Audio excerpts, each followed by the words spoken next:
Northern Colorado, get ready. IKEA just confirmed its first Fort Collins store, opening in 2026. The 64,000 square foot showroom will replace the former urban airspace at 4,250 Corbett Drive in Front Range Village. At roughly 1/6 the size of Centennial's flagship, this small format IKEA keeps essentials on hand while leaning on click and collect.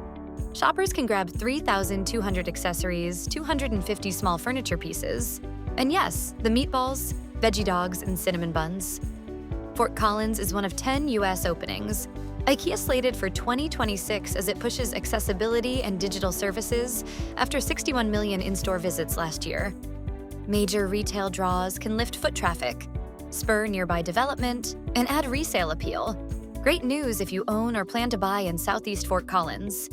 We track every key development. Message us for a neighborhood market update or plans to move before the doors open.